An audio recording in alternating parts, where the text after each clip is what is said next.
I'm going to read you one of my humorous short stories. Thinking in Thugtown by Gemma Conway. Laying on a sofa in the warm sun while having my feet massaged and being brought refreshing drinks by an elegant butler is my idea of the ultimate in enjoyment. One day I hope I'll get to try it. I just need the money. Wouldn't like the suburb I live in, Rosetown. Thugtown would be a better name for it. My street is one of its worst too. It's called Crimine Street, but most of the locals shorten it to Crim Street.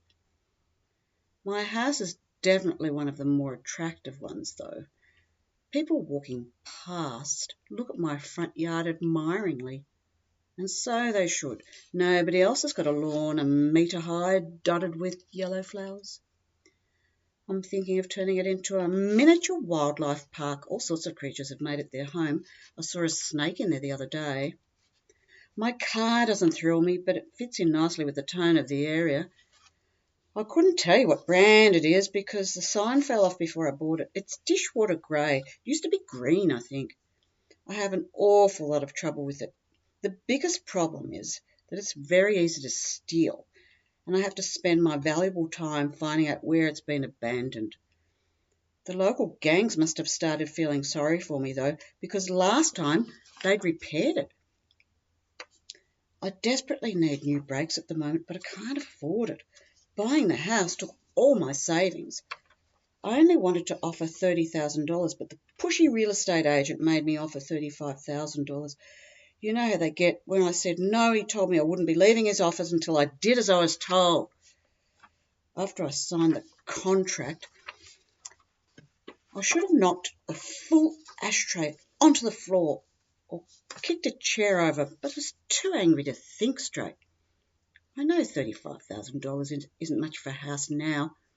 It wasn't much for a house then either. But this isn't much of a house. I can't complain too much, I suppose. Most of the rooms have wall-to-wall roofing, and the flooring stays intact if you keep your walking down to a minimum. And I must admit that the neighbours are pretty good to me on the whole. They're always bringing me things. Colour television sets, digital clock radios, videos.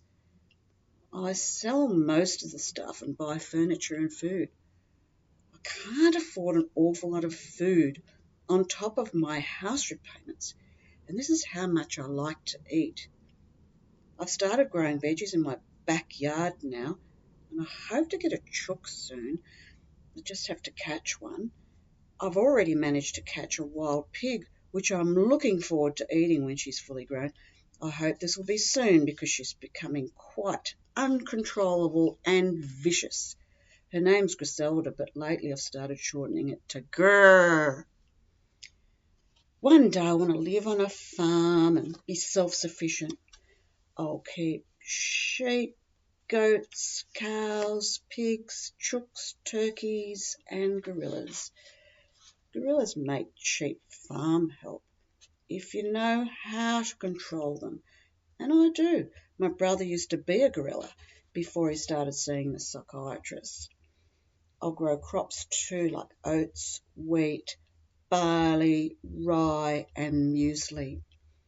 And I'll have a huge orchard. Just think of picking your own apples, oranges, peaches, nectarines, apricots, and marmalade, fresh off the tree. I love food. It's amazing stuff, you know. When I'm feeling giddy, if I eat something, the giddiness stops. Don't ever believe any of this rubbish people tell you about cutting down. Eating is completely good for you. If you eat car tyres, that might be another matter, but if you're into normal food, go for your life, and if you've got any left over, ask me round. If I don't answer, it's only because I haven't got a phone. Just wrap it up and send it to my place. The postie will find it. He's a brave man, our postie. It takes a lot of courage to even enter our suburb, let alone do something provocative in it like ride a bike. He's taken to carrying a large whip to keep the cats away, and a rifle for the dogs.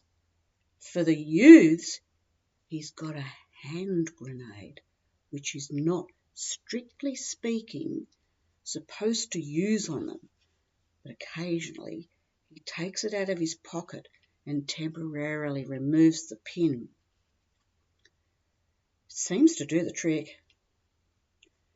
I had a job as a postie myself some years ago when I lived in Hilly Heights. I lost it because my bike had no brakes. I'd sail past the letterboxes and occasionally I wasn't quick enough and missed. I'd return to the office with the letters I hadn't posted and hide them in the filing cabinet. But one day my supervisor found out and told me off. He yelled, "Why the hell didn't you go back?" And I said, "I thought speed was of the essence." After that, I used to just chuck the extra letters onto the lawn of the last house and hope the owners had passed them round. I lost the job anyway, though, because one day I failed to make the turn at the end of Precipice Street. I landed on someone's roof, and the supervisor found out about it. I was a bit crook on the owner of the house for dobbing, but to be fair, I think he would have kept quiet if my bike hadn't buckled his front fence. I was sorry to lose the job because I thought it was a real lark getting paid to ride my bike. A regular wage is a wonderful thing. Apart from being able to buy food, it's great not having to buy your clothes at the op shop. I hate the idea of someone else's perspiration next to mine. A friend took me shopping in Chapel Street, Paran, the other day. I thought I'd died and gone to another country. I never knew Aussies could be so rich and trendy. I felt really uncomfortable about my appearance. People where I live rarely style their hair, but they go to a lot of trouble to put streaks in it. The result is the appearance of an old mop that's never been rinsed. What with my shiny hair with its natural highlights and the two little bows I pin in for special occasions, I always feel pretty superior, but here I felt as if people were pointing and staring at me. The happening thing seemed to be to get some of your hair to stand upright and shave an odd patch or two and whack on a bit of Dulux. My clothes suddenly seemed all wrong too. It might sound crazy, but it felt as if they were too neat. The kids' clothes shops were the biggest shock. The discovery that some Aussie kids ponce around in those sorts of get-ups is something I think I'll never get over. And fancy squandering that kind of money on something that'll be covered in mud and ice cream within 5 minutes. I told my friend that while it was an interesting experience, I'd rather not come here again because it made me feel dizzy, and also, what if I picked up the accent? You want to be very careful about the influences you let yourself absorb. The brain can be a very silly thing. I remember when I was badly influenced by poetry at one point in my life. I used to go about the house filling up perfectly good notebooks with expressions of my despair. Fortunately, they weren't completely useless. My father used them to get the briquette heater burning. If it wasn't for this, who knows? People may have read the things, and where would I be today? Probably in a lunatic asylum. A friend once sent me a poem with a note asking me to let her know what I thought of it. I wrote back saying it was just the thing for lining the cutlery drawer. She may not have appreciated it at the time, but in the kindest and subtlest way I could think of, I was steering her away from a lifetime of making a fool of herself. I wouldn't want you to get the idea that I'm completely against culture, unless by culture you mean opera and ballet.